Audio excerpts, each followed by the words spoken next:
আসসালামু আলাইকুম, সবাইকে জানাই শুভ সকাল। তো আজকে সকালটা আমার জন্য অনেক বেশি ভালো, অনেক বেশি মজার। তো নেহারি রান্না করেছি আজকে সকালের জন্য। হচ্ছে শীতও প্রায় হালকা হালকা পড়তেছে। তো এটা হচ্ছে কিছুদিন আগের ব্লগ ছিল আমার। তো আজকে হচ্ছে আমি ভয়েস দিচ্ছি। তো নেহারির দিনটা তো অনেক বেশি মজার। নেহারি আমি অনেক বেশি পছন্দ করি। তো এখন হচ্ছে নেহারিটাকে বাগার দিয়ে নিব। এখন হচ্ছে এখানে বেশ কিছু রসুন আর পেঁয়াজ আর হচ্ছে শুকনা মরিচ একসাথে হচ্ছে কুচি করে নিয়ে আমি হচ্ছে ফ্রাই প্যানে দিয়ে ভেজে নিচ্ছি। একদম এটা বাদামি কালার হবে। আর এই নেহারিটা আমি হচ্ছে অনেক দিন ধরে, প্রায় 3 দিন হয়ে গিয়েছে আমি জাল করছি। তো নেহারিটা যত বেশি জাল করা হয় ততই মজা হয়, তাই না? তো এখানে হচ্ছে আস্ত হচ্ছে মরিচ দিয়ে দিলাম। একদম মরিচটা আমি আর ফালি করে দেইনি।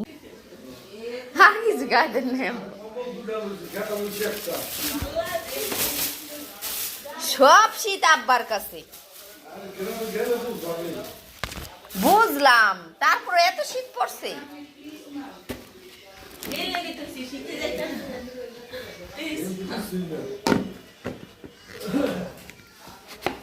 সব শীত আব্বার জন্য।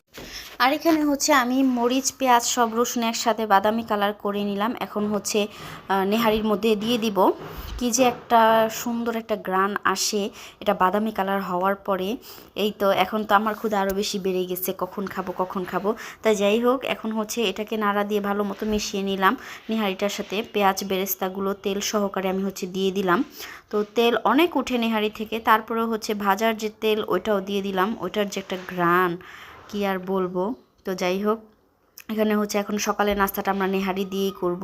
সবাই একসাথে হচ্ছে বসেছি, নেহারি দিয়ে নাস্তা করব। আর এখানে আমি তুন্দুল রুটিও এনে নিয়েছি, এনে একদম হটপট করে রেখেছি যাতে ঠান্ডা না হয়। ঠান্ডা হলে কিন্তু রুটিটা শক্ত হয়ে যাবে, ভালোও লাগবে না।